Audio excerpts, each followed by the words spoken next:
Carmine Persico, a name concealed in the darkest corners of the criminal underworld, loomed as a colossal figure within the enigmatic tapestry of the Colombo crime family.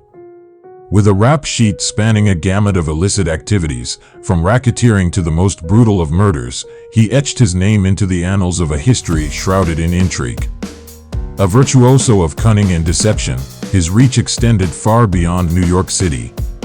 His life unfurled as an epic saga, brimming with unbridled power and treacherous turns, all against the backdrop of a high-stakes game where strategy and guile were the ultimate currency. In the shadowy depths of this world, he became an emblem, epitomizing the enigmatic forces that continue to captivate and mystify the realm of organized crime.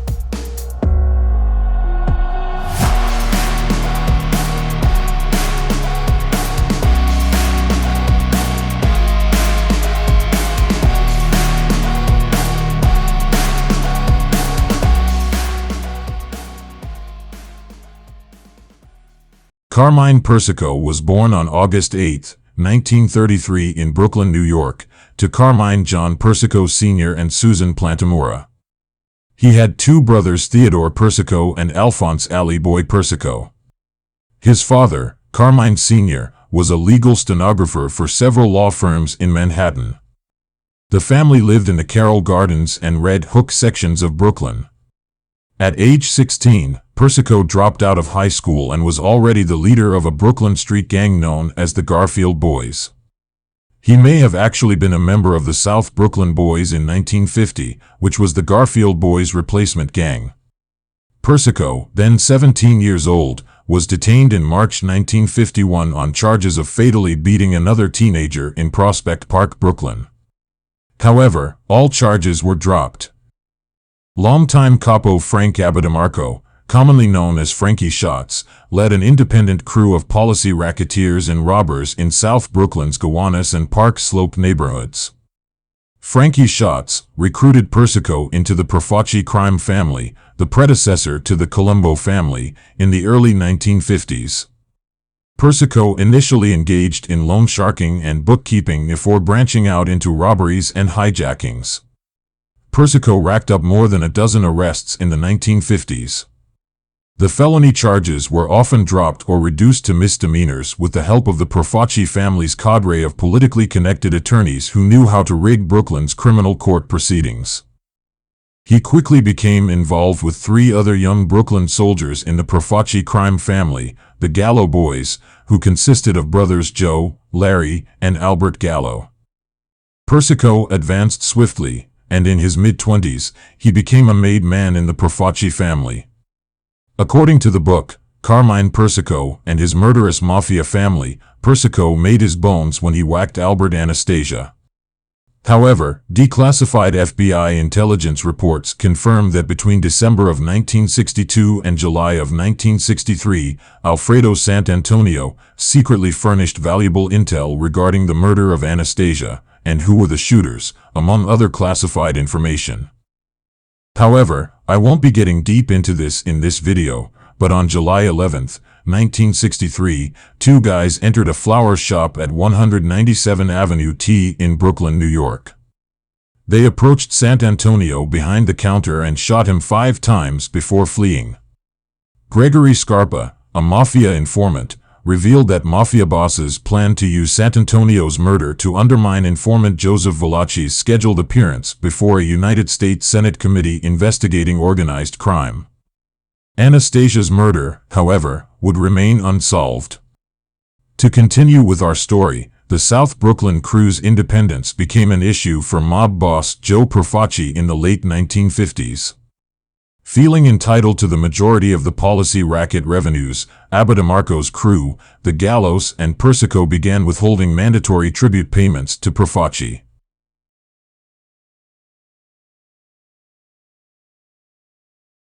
On November 4, 1959, Frankie Shots was gunned down as he was leaving a Brooklyn tavern.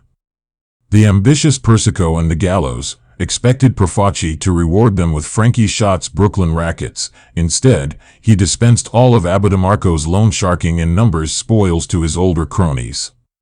The Gallow brothers and Persico became enraged and would revolt with a string of kidnappings.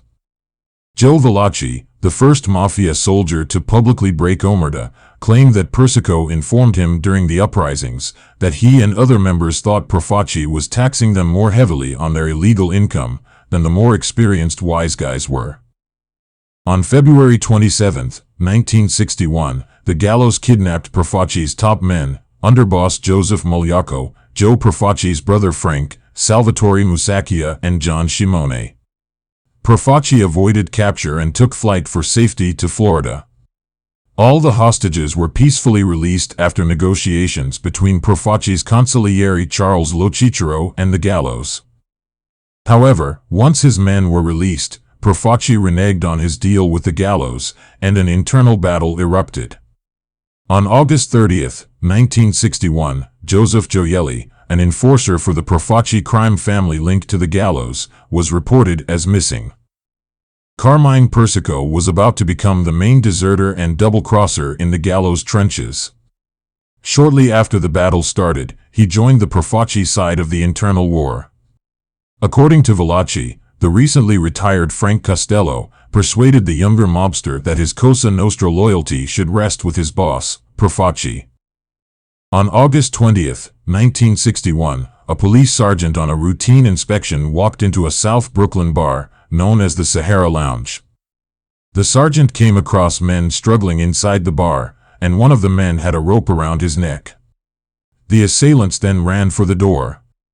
The intended victim, the man with the rope around his neck, barely breathing, was Larry Gallow.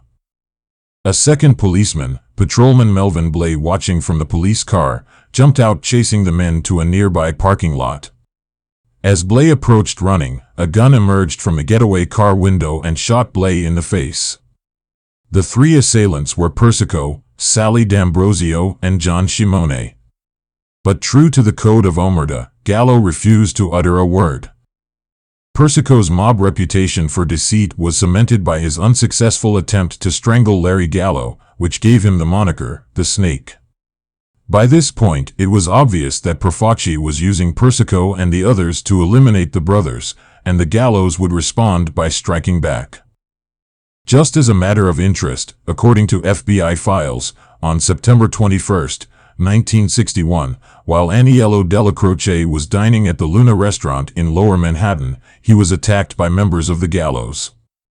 He was unmercifully beaten and reportedly could have been killed, was the fight not stopped by some of Vito Geneviese's soldiers.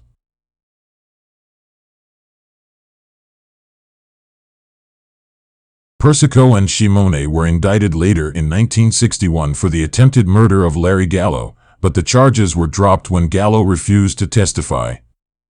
In November 1961, Gallow was convicted of conspiracy and extortion for attempting to extort money from a businessman. On June 6, 1962, Profaci died of cancer and Joseph Mogliacco became the new family boss. In early 1963, Persico survived a car bombing, and his enforcer Hugh McIntosh was shot in the groin as he attempted to kill Larry Gallow. On the morning of May 19, 1963, Persico fell victim to an ambush in the Gowanus section of Brooklyn. A panel truck pulled alongside Persico's car and two men shot him in the face, hand, and shoulder. In hospital, Persico was asked by a detective to identify who shot him, but he also stuck to the code of omerta.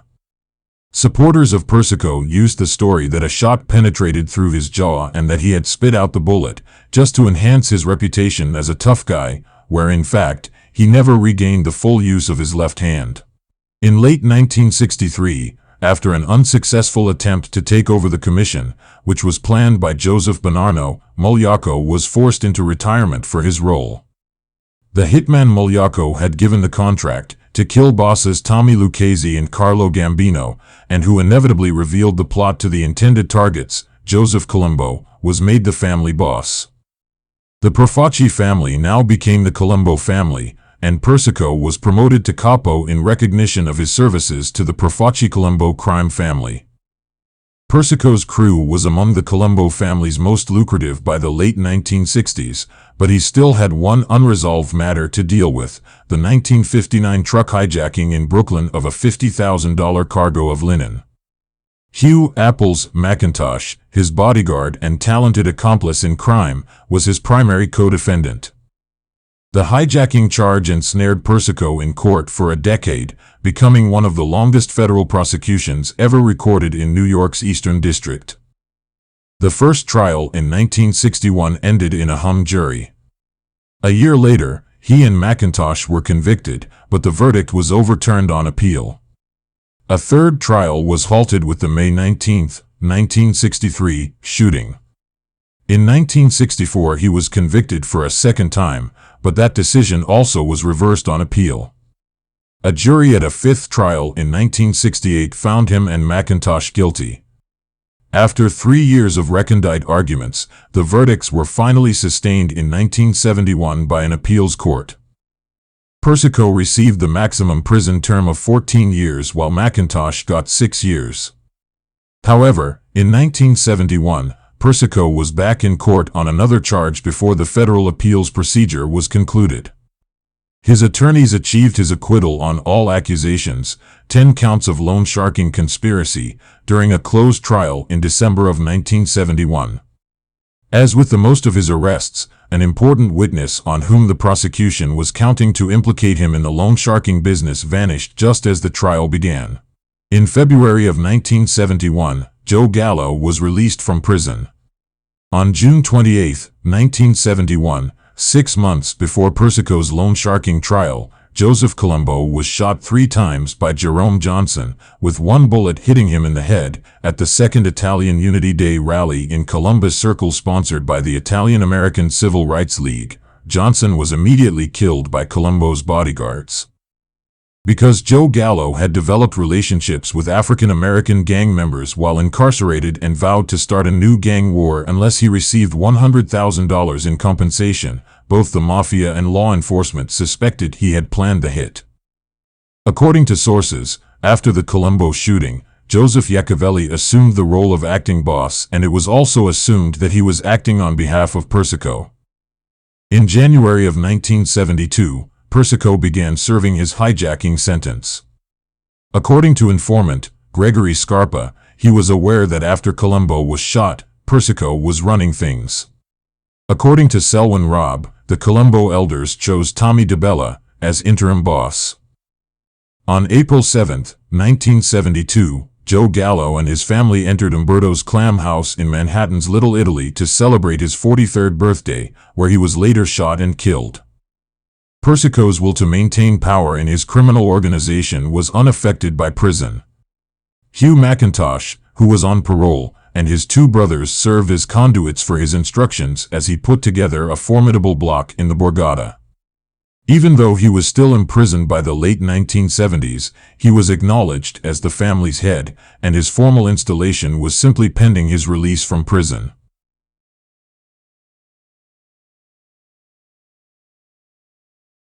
At the age of 46, and paroled in 1979, Carmine Persico Jr. became the godfather of one of America's most prosperous and most dangerous criminal organizations.